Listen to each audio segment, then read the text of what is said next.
बिस्मिल्लाहिर्रहमानिर्रहीम। अस्सलाम वालेकुम डियर स्टूडेंट्स, मेरा नाम दानिश मजीद और आप मेरा यूट्यूब चैनल देख रहे हैं फिजिक्स विद दानिश।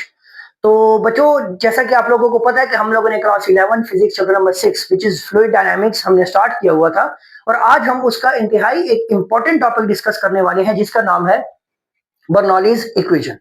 अब देखिए बच्चों, बर्नौलीज इक्वेशन आपके पेपर के पॉइंट ऑफ व्यू से, चाहे आप शॉर्ट क्वेश्चंस की बात करें या लॉन्ग क्वेश्चंस की बात करें, आपके पास ये इंतहाई इंपॉर्टेंट कॉन्सेप्ट है।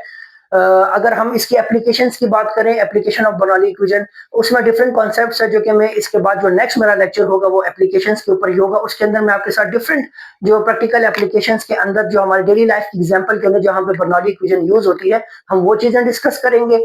उसके अलावा इसके एप्लीकेशंस में टॉरिसिली थ्योरम, वेंट्रीमीटर और ये खुद बर्नौली इक्वेशन का जो अपना मेन कॉन्सेप्ट है, ये आपके लॉन्ग के हिसाब से पॉइंट ऑफ व्यू से बहुत ज्यादा इंपॉर्टेंट कॉन्सेप्ट है आपकी इस बुक के अंदर।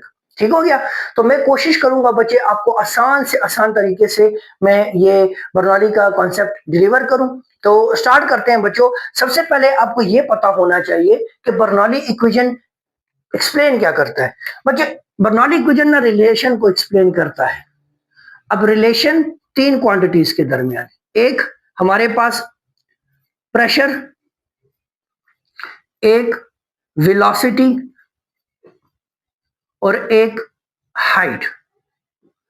बर्नौली हमें बताता है कि इन तीनों चीजों को चेंज करने से आपके पास अगर आप हाइट को चेंज करते हो तो ऑब्वियसली आपके पास वेलोसिटी और प्रेशर में चेंज आएगा। अगर आप वेलोसिटी को चेंज करते हो तो अगर हाइट को कांस्टेंट रख के आप वेलोसिटी को चेंज करते हो तो प्रेशर में चेंज आएगा।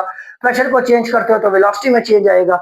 मतलब कि मेजर जो हमारे पास कॉन्सेप्ट है वो इन तीनों के दरमियान के रिलेशन को कौन एक्सप्लेन करता है? बर्नौली इक्वेशन एक्सप्लेन करता है। ठीक हो गया।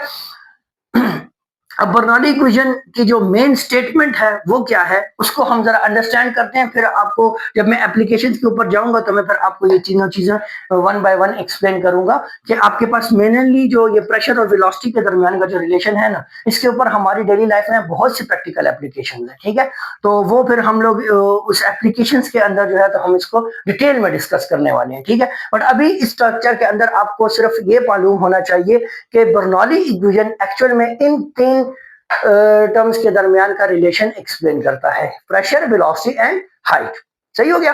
अच्छा, अब देखें कि मेरे पास इसकी जो स्टेटमेंट है that is, it states that the sum of pressure, kinetic energy per unit volume and potential energy per unit volume of an ideal fluid flowing in a steady state remains constant at each point along streamline path।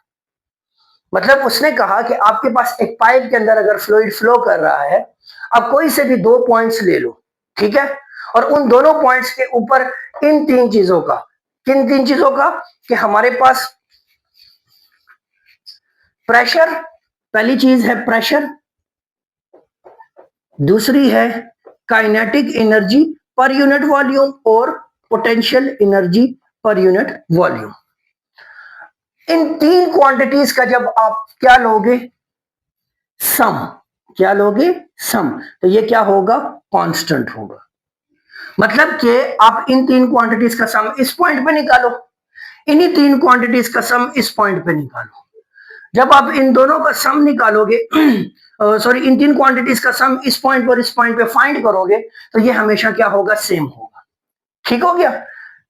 तो ये actual में हमें Bernoulli equation की statement हमें ये explain करती है। एक आइडियल फ्लूइड का pressure, kinetic energy per unit volume और potential energy per unit volume का जो सम है वो थ्रू आउट द पाइप आप किसी भी पॉइंट पे फाइंड करो, वो हमेशा कांस्टेंट रहेगा।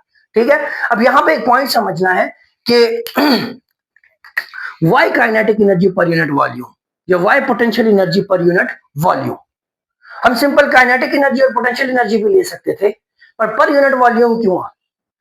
देखो बच्चों, हम लोग फाइंड कर रहे हैं सम। ठीक है, अब मैं आपको बोलूं कि बच्चों आपके पास एक ऑब्जेक्ट का मास 3 kg है और एक दूसरा ऑब्जेक्ट है उसका मास 5 kg है, इसका टोटल मास कितना हो जाएगा? तो आपको उस जगह के ऊपर जो टोटल मास होगा वो 8 kg होगा। ठीक है, अब क्या मैं आपको यूं कहूं कि एक ऑब्जेक्ट है उसका मास 3 kg है और उसकी वेलोसिटी है 3 मीटर पर सेकंड, क्या आप इसको ऐड कर सकते हो? क्या आप इसको ऐड कर सकते हो? आप बोलोगे नहीं सर, हम इनको ऐड नहीं कर सकते। क्यों? क्योंकि इनका यूनिट डिफरेंट है। यहाँ पे यूनिट सेम था तो हमने सिंपली ऐड कर दिया, बट यहाँ पे यूनिट डिफरेंट है, और जब डिफरेंट यूनिट होते हैं तो वो आपस में कभी एड अप नहीं हो सकते, समझ आई? इसीलिए अब हम लोग यहाँ पे फाइंड कर रहे हैं सम। तो हमारे पास kinetic energy per unit volume और potential energy per unit volume का जो यूनिट आता है और प्रेशर का जो यूनिट आता है, इनका जो यूनिट है ये सेम हो जाता है, समझ आई? इसको जब आप सॉल्व करेंगे तो न्यूटन पर मीटर स्क्वायर आएगा, यहां से भी न्यूटन पर मीटर स्क्वायर आएगा, तो ये प्रेशर का तो होता ही न्यूटन पर मीटर स्क्वायर है। तो इन तीनों का यूनिट जब सेम होगा तभी तो आप इनको ऐड कर सकोगे। अगर आप सेपरेटली इनका यूनिट निकालते हो तो काइनेटिक एनर्जी का तो यूनिट कुछ और है, वेलोसिटी और मास है ना, और यहाँ पे पोटेंशियल एनर्जी का यूनिट कुछ और होगा, mgh है। तो इस तरह हमारे पास पर यूनिट वॉल्यूम का कॉन्सेप्ट इसलिए लगाया ताकि इनका यूनिट सेम हो जाए और फिर हम लोग इसका क्या फाइंड कर सकें, इनका सम फाइंड कर सकें। उम्मीद करता हूं आपको ये पॉइंट बेसिक समझ आया होगा कि हमने kinetic energy per unit volume या potential energy per unit volume क्यों लिया, उसका रीजन ही यही है। ठीक हो गया? अच्छा, तो स्टेटमेंट की उम्मीद करता हूं आपको समझ आए होगी। ठीक है, अब इसमें हम लोग ना कुछ की पॉइंट्स यूज करने वाले हैं, जैसे कि बच्चों अच्छा, इसकी ये जो मैथमेटिकल फॉर्म है, pressure plus half rho we square plus rho ji h, इसमें जो रो है ये रिप्रेजेंट कर रही है डेंसिटी को, किसको? डेंसिटी को। ठीक है, हमने ये इक्वेशन प्रूव करनी है अभी मैथमेटिकली। ठीक है, अच्छा, उसके बाद की पॉइंट्स हमारे पास क्या होने वाले हैं कि हमारे पास रो इक्वल्स टू मास पर यूनिट वॉल्यूम होता है, ये S is equal to v t, ये इक्वेशन है। अच्छा, प्रेशर इक्वल होता है फोर्स पर यूनिट एरिया के, काइनेटिक एनर्जी हमें पता है कि हाफ एम वी स्क्वायर के इक्वल होती है और पोटेंशियल एनर्जी एम जी एच के इक्वल होती है। अब हमने क्या करना है, यहाँ पे हम वर्ड यूज कर रहे हैं kinetic energy per unit volume और potential energy per unit volume. तो मैंने क्या किया, काइनेटिक एनर्जी को डिवाइड कर दिया वॉल्यूम पे, और यहाँ पे पोटेंशियल एनर्जी को वॉल्यूम पे डिवाइड कर दिया। तो यहाँ से देखो मेरे पास क्या बन जाएगा, हाफ एम बाई वी और साथ में वी स्क्वायर, ये वाला वी वेलोसिटी और ये वॉल्यूम है। अब देखो मास पर यूनिट वॉल्यूम क्या होता है, डेंसिटी, तो मैंने यहाँ पे लिख लिया हाफ रो वी स्क्वायर। सही हो गया? तो ये चीज हमारे पास यूं निकल के आई। उसके बाद हमारे पास क्या है, रो जी एच। अब देखो potential energy per unit volume, तो M ji H divided by volume. तो अब यहाँ पे देखो ये मैस ओवर वॉल्यूम है कि नहीं है, और मैस ओवर वॉल्यूम किसके इक्वल होता है, डेंसिटी के इक्वल होता है, तो मैंने यहाँ पे रो जी एच कर दिया। ठीक हो गया? अब ये इक्वेशंस हम लोग इस पूरी की पूरी डेरिवेशन के अंदर यूज करने वाले हैं। ठीक है, अब आते हैं डायग्राम की तरफ। अब आपने डायग्राम को समझना है। देखिए बच्चों, मेरे पास इस डायग्राम के अंदर क्या है कि मेरे पास एक फ्लूइड फ्लो करता हुआ यहाँ से अपवर्ड डायरेक्शन में जा रहा है। ठीक है, अब देखो कि होगा क्या कि मेरे पास यहां से फ्लूइड फ्लो करता हुआ v1 वेलोसिटी के साथ मूव कर रहा है। ठीक है, अब जैसे ही ऊपर पहुंचा तो इसकी वेलोसिटी v2 हो जाएगी। क्यों? क्योंकि इक्वेशन ऑफ कंटिन्यूटी में हमने पढ़ा हुआ है कि जहां पे एरिया स्मॉलर होता है वहां पे वेलोसिटी जो है ग्रेटर होती है, और जहां पे एरिया ग्रेटर होता है तो वहां पे वेलोसिटी क्या हो जाती है, वो स्मॉलर हो जाती है। तो यहाँ पे जो एरिया हमने A1 कंसीडर किया, इसके अक्रॉस जो वेलोसिटी है वो v1 है। इसी तरह यहाँ पे हमने एरिया A2 कंसीडर किया, उसके अक्रॉस वेलोसिटी जो है तो वो v2 है। ठीक है, अब हमने एक स्पेसिफिक डिस्टेंस के ऊपर जो है, तो एक स्पेसिफिक जगह के ऊपर हमने इसका इन तीनों चीजों का सम फाइंड करना है, तो उसको मैंने डेल x1 कह दिया। सेम यहाँ पे भी मैं एक स्पेसिफिक एरिया देख लेता हूँ, एक स्पेसिफिक रीजन देख लेता हूँ या लेंथ देख लेता हूँ, जिसको मैंने डेल x2 का नाम दे दिया। ठीक है, अच्छा, अब यहाँ पे ये मेरे पास सरफेस है और सरफेस से दोनों सेम हाइट के ऊपर, और ये हाइट जो है तो आपने कहाँ तक लेनी होती है बच्चों, ये इस सेंटर पॉइंट तक लेनी होती है। ठीक है, यहाँ तक, और इधर भी ये सेंटर पॉइंट तक यूं कंसिडर करनी होती है। ठीक है, तो ये मेरे पास यहाँ पे जो हाइट है वो h2 हो जाएगी, इसको मैंने h1 का नाम दे दिया। ठीक है, अच्छा, अब देखो, अब एटमॉस्फेरिक प्रेशर यहाँ पे भी अप्लाई हो रहा है, यहाँ पे भी अप्लाई हो रहा है। ठीक है, दोनों एंड्स ओपन है ना, ये वाला एंड भी है पाइप का, ये वाला एंड भी है। अब यहाँ पे जो एटमॉस्फेरिक प्रेशर होगा वो इस डायरेक्शन में है। ठीक है, और यहां से पानी ने बाहर जाना है, बट एटमॉस्फेरिक प्रेशर इसके ऊपर इस तरफ लग रहा है। ठीक है, तो अब देखो इसके ऊपर प्रेशर इस तरफ लग रहा है, तो यहाँ पे फोर्स जो होगी F2 वो भी इसी डायरेक्शन में होगी। ठीक है, और यहाँ पे प्रेशर इस तरफ लग रहा है तो फोर्स क्या होगी, वो F1 इसी डायरेक्शन में होगी। ठीक है, देखिए मेरे पास जहां पे प्रेशर है वहां पे फोर्स है। ठीक है, तो प्रेशर क्या होता है, फोर्स पर यूनिट एरिया। ठीक है, तो किसी भी एरिया के ऊपर जब प्रेशर लगा तो इट्स मीन वहां पे फोर्स लग रही है। ठीक है, जिस डायरेक्शन में एरिया होगा उसी डायरेक्शन में फोर्स होगी। ठीक हो गया? अच्छा, अब यहां तो इसकी डायग्राम को मैंने एक्सप्लेन किया। अब आपने याद रखना है कि जो बर्नौली इक्वेशन है ये लॉ ऑफ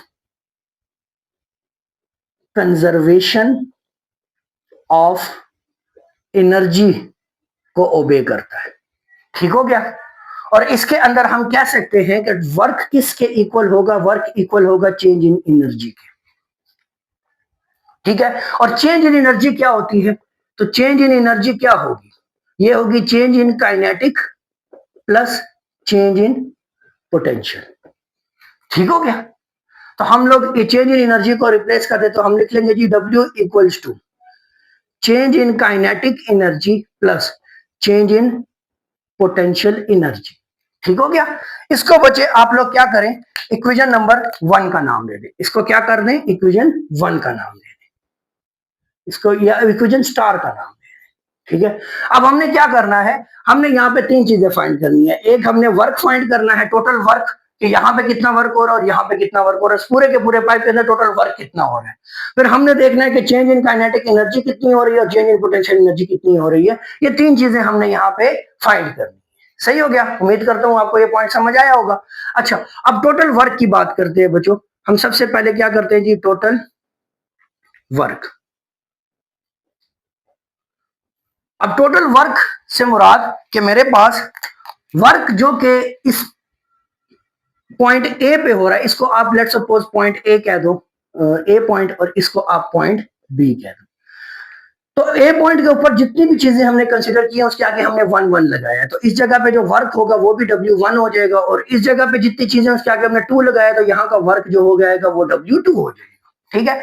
अब टोटल वर्क किसके इक्वल होगा, तो आप कहोगे जी सर टोटल वर्क इक्वल होगा जी W1 प्लस W2। मतलब लोअर एंड पे जो वर्क हो रहा है और अपर एंड पे जो वर्क हो रहा है, इन दोनों का सम निकालना है। दोनों को फाइंड करके उनका सम निकालना और टोटल वर्क हमें यहां से मिल जाएगा। अब आपने क्या करना है, इसको इक्वेशन 1 का नाम दे दें। अब हम लोग पहले W1 फाइंड कर लेते हैं, फिर W2 फाइंड कर लेते हैं जी।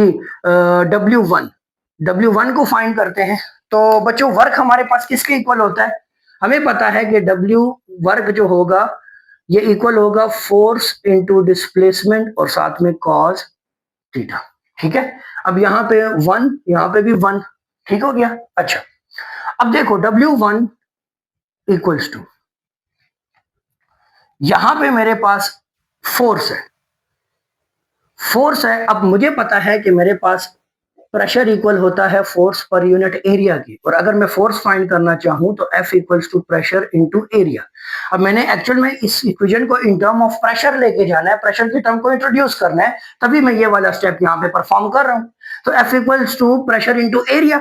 अब देखें यहाँ पे मेरे पास फोर्स कौन सी है, 1, तो यहाँ पे F के आगे 1 लगाओ, P के आगे भी 1 लगा दो और A के आगे भी 1 लगा दे। ठीक है। तो मैंने जी यहाँ पे क्या कर दिया, प्रेशर P1 A1, और यहाँ पे अब डिस्टेंस, डिस्टेंस को हमने डेल्टा एक्स से रिप्रेजेंट किया, तो यहाँ पे आप डेल x1 कर दोगे। सही हो गया। और साथ में आ जाएगा कॉस। अब कॉस थीटा, देखें मेरे पास वेलोसिटी किस डायरेक्शन में है, इस डायरेक्शन में, इस तरफ मूव करके जा रही है कि नहीं जा रहा, फ्लूइड इस तरफ मूव कर रहा है ना, तो मतलब कि डिस्प्लेसमेंट भी है, जो डिस्टेंस कवर कर रहा है वो भी अलोंग इसी डायरेक्शन में कवर कर रहा है, फोर्स भी इसी डायरेक्शन में कवर हो रही है, मतलब कि फोर्स की डायरेक्शन भी ये है और डेल x1 की डायरेक्शन भी ये है, तो दोनों पैरेलल हैं। दोनों के दरमियान का एंगल कितना होगा, 0 डिग्री होगा। तो हम लिख लेंगे जी W1 equals to P1 A1 del x1, यहाँ पे 0 डिग्री, और हमें पता है कि cos 0 डिग्री इक्वल होता है 1 के। सही हो गया। तो यहाँ पे इसकी जगह पे 1 आ जाएगा और 1 इससे मल्टीप्लाई होके ये सारे का सारा हमारे पास आ गया जी P1 A1 डेल x1। सही हो गया।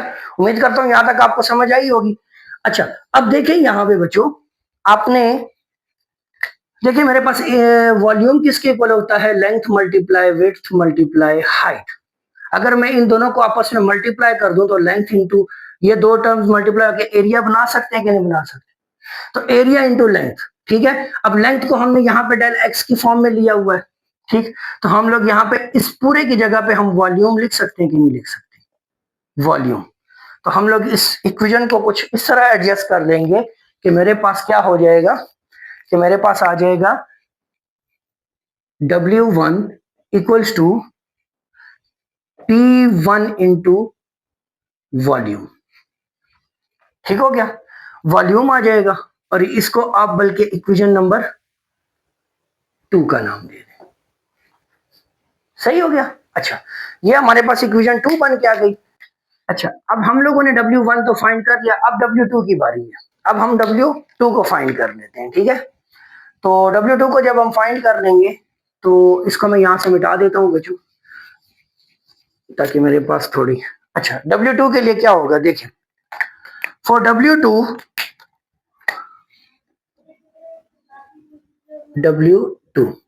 अच्छा जी, फार्मूला फिर वही है कि W2 equals to F2 del X2 into cos theta, ठीक है।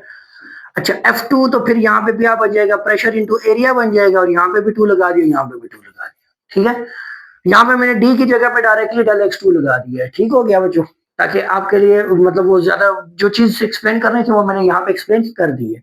अब यहाँ पे देखिए कॉस, अब थीटा, अब वेलोसिटी किस डायरेक्शन में है, इस डायरेक्शन में, तो ऑब्वियसली बात है डिस्प्लेसमेंट या जो लेंथ वो इसी डायरेक्शन में कवर हो रही है। बट यहाँ पे प्रेशर जो है वो अपोजिट डायरेक्शन में है एटमॉस्फेरिक में, उसकी वजह से फोर्स जो है तो वो भी अपोजिट डायरेक्शन में है।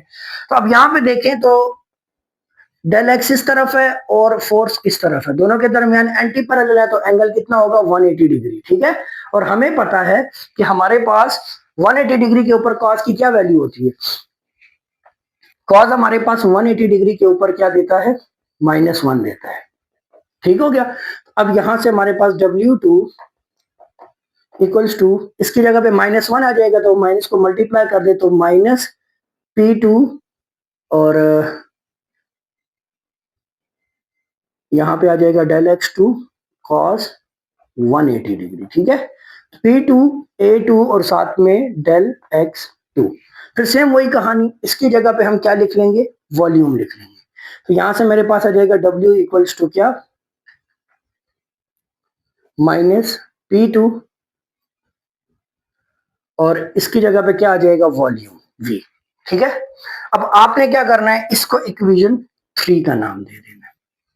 अब आप जब इसको इक्वेशन 3 का नाम दे दोगे तो ये मेरे पास आ गया जी इक्वेशन 3, ठीक हो गया। अब बच्चे आगे क्या करना है, इक्वेशन 3 और इक्वेशन 2 इसको हमने उठा के पुट कर देना है इक्वेशन 1 में। हम टोटल वर्क फाइंड कर रहे हैं ना, तो देखो टोटल वर्क फाइंड करने के लिए हमने W1 फाइंड किया, फिर W2 फाइंड किया, ठीक है। W1 हमारे पास यहाँ पे आ गया, W2 हमारे पास यहाँ पे आ गया, ठीक है। ये हमारे पास W2 है। अब इन दोनों को उठा के हम लोग यहाँ पे इक्वेशन 1 में पुट करेंगे, ताकि हम लोग टोटल वर्क W टोटल हम लोग यहाँ से फाइंड कर लें, ठीक है। टोटल वर्क हम लोग यहाँ पे फाइंड कर लें। अब आपने क्या करना है, सिंपल, पुट इक्वेशन 1, 2 एंड 3 इन 1। तो जब आप इसको इक्वेशन 1 में पुट करोगे तो हमारे पास क्या बनेगा, हमारे पास बन जाएगा total work equals to W1 की वैल्यू क्या है, P1V, ठीक है, और माइनस, यहाँ पे प्लस है ना, तो प्लस और माइनस, तो माइनस आ जाएगा, और यहाँ पे आ जाएगा P2 और साथ में V। अब दोनों में V कॉमन है, तो हम लोग क्या कर देंगे, WT equals to P1V minus P2V से V को कॉमन ले लेंगे। ये देखिए यहाँ पे भी कॉमन है, यहाँ पे भी V है, यहाँ पे भी है, तो दोनों से V को हम कॉमन ले लेंगे, तो V कॉमन हो गया, पीछे आ जाएगा हमारे पास P1 माइनस P2, सही हो गया, यहां तक समझ आई। और अब हम लोग क्या करते हैं, यहाँ पे V की वैल्यू, V क्या है, वॉल्यूम है, ठीक है। अब हमें पता है कि मास पर यूनिट वॉल्यूम रो होता है, और अगर मैं इसको V को रो की जगह पे ले जाऊं और रो को नीचे ले आऊं, तो मेरे पास ये बन जाएगा V equals to mass over rho. ये डेंसिटी के फार्मूले से हमने वॉल्यूम की वैल्यू निकाल ली, इसको उठा के अब हम यहाँ पे पुट कर देते हैं, तो मेरे पास बन जाएगा WT equals to mass divided by rho into P1 minus P2, ठीक हो गया बच्चों। इसको अब आपने क्या कर देना है, इक्वेशन ए का नाम दे दो, इसको इक्वेशन ए का नाम दे दो, सही हो गया। ये मेरे पास इक्वेशन ए आएगी। अब मेरे पास टोटल वर्क फाइंड हो गया जो कि इसके इक्वल है। अब बच्चों मैंने क्या करना है, मुझे चेंज इन काइनेटिक एनर्जी चाहिए, चेंज इन पोटेंशियल एनर्जी चाहिए, और उसके बाद मैंने ये सारी की सारी वैल्यूज उठा के यहाँ इक्वेशन स्टार में पुट कर देनी है। जब मैं इक्वेशन स्टार में पुट करूंगा तो मेरे पास टोटली जो है तो ये जो बर्नौली इक्वेशन का जो रिलेशन है ये वाला वो प्रूव हो जाएगा, ठीक है। तो अच्छा, अब मैं यहाँ से मिटा देता हूँ, ठीक है। वर्क अब चूंकि हमने फाइंड कर लिया है, अगर बच्चों आपको कहीं पे भी ना कोई पॉइंट मिस हो रहा है आपसे, आप वीडियो को स्टॉप करके या बैक करके इसको ना आप नोट कर लें, ठीक है। अच्छा बच्चों, अब हम फाइंड करते हैं चेंज इन काइनेटिक एनर्जी। क्या जी? Change in kinetic energy. Change in kinetic energy find करते हैं। देखो बच्चे, चेंज इन काइनेटिक एनर्जी किसके इक्वल होगी? अब हमें पता है काइनेटिक एनर्जी इक्वल होती है जी हाफ एम वी स्क्वायर, ठीक है। अब हमारे पास चेंज इन काइनेटिक एनर्जी क्या हो जाएगी? तो मतलब कि kinetic energy at this point, point B, minus kinetic energy at point A. तो मतलब मैं इसको लिख लूंगा हाफ एम वी टू का स्क्वायर, v2 इस पॉइंट के ऊपर मेरे पास वेलोसिटी क्या है? वो v2 है ना, और फिर मैं माइनस हाफ एम v1 का स्क्वायर। ये मेरे पास चेंज इन काइनेटिक एनर्जी आ गई। सही हो गया? ये मेरे पास आ गया चेंज इन काइनेटिक एनर्जी। इसको यहां तक जी, इसको इक्वेशन बी का नाम देगा। ठीक हो गया? अब चेंज इन पोटेंशियल एनर्जी क्या होगी? तो simple, change in potential energy को देखो, चेंज इन पोटेंशियल एनर्जी इसको हम कैसे लिखेंगे? तो हमारे पास क्या हो जाएगा? पोटेंशियल एनर्जी किसके इक्वल होती है बच्चों? एम जी और एच, ठीक है। अब यहां पे देखो हाइट h1 है, यहां पे हाइट h2 है, तो मतलब इस हाइट में से इस हाइट को जब हम माइनस करेंगे h2 माइनस h1, तो मेरे पास चेंज इन पोटेंशियल एनर्जी निकल के आ जाएगा कि नहीं आएगा? तो सिंपल मेरे पास चेंज इन पोटेंशियल एनर्जी ये इक्वल हो जाएगा एम जी एच टू माइनस एम जी एच वन। तो ये लें जी, मेरे पास पोटेंशियल एनर्जी में भी चेंज फाइंड हो गया, काइनेटिक एनर्जी में भी चेंज फाइंड हो गया, और इसको आप इक्वेशन सी का नाम दे दें। ठीक हो गया? अब हमारा अगला स्टेप क्या होने वाला है? अब हमारा अगला स्टेप ये होने वाला है कि हमने बच्चों क्या करना है, अब हमने ये जो इक्वेशन ए बी और सी, ये जो तीन इक्वेशंस निकाली हैं, इनको हमने उठा के पुट कर देना है इक्वेशन स्टार में। अब ये वाली इक्वेशन, ये वाली इक्वेशन और ये वाली इक्वेशन, इसको उठा के यहां पे पुट कर दो इक्वेशन स्टार में। तो इक्वेशन स्टार मेरे पास कैसे बनेगी? टोटल वर्क मेरे पास क्या है? तो वो है मेरे पास जी, या मैं पहले यहां पे लिख लेता हूं कि जी फ्रॉम इक्वेशन स्टार हमारे पास क्या है? Total work equals to change in kinetic energy plus change in potential energy. अब मैं कहता हूं पुट वैल्यूज, पुट वैल्यूज, ठीक है। अब ये वाली इक्वेशन ए को हम यहाँ पे WT की जगह पे लिख देंगे, इक्वेशन बी को चेंज इन काइनेटिक एनर्जी की जगह पे, और इक्वेशन सी को हम लोग चेंज इन पोटेंशियल एनर्जी की जगह पे लिख देंगे। अब ये जो अपर इक्वेशन है ये मेरे पास कैसे बन जाएगी? ये बन जाएगी जी मास per unit row, mass over rho into P1 minus P2, that is equals to what? Half mv2 square,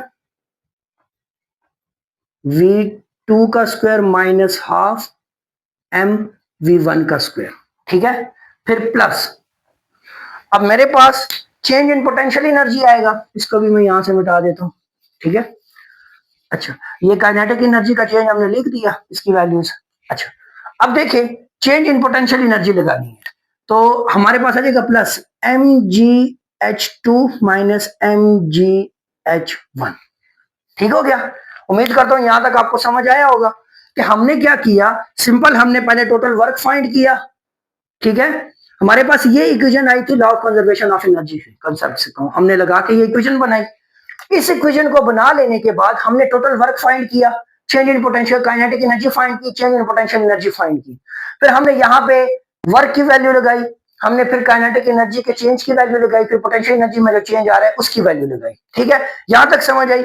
अच्छा, अब इसके आगे हमने इसको अब सॉल्व करना है, ठीक है। अब मोस्टली ये इक्वेशन जो है तो सॉल्व हो चुकी है। अब देखें बच्चों, यहाँ पे आपको मैथ्स नजर आ रहा है, यहाँ पे भी मैथ्स नजर आ रहा है, यहाँ पे भी मैथ्स नजर आ रहा है, यहाँ पे भी मैथ्स नजर आ रहा है। सारों में मैथ्स कॉमन है तो इसको कॉमन ले लो। तो हमारे पास ये इक्वेशन क्या बन जाएगी?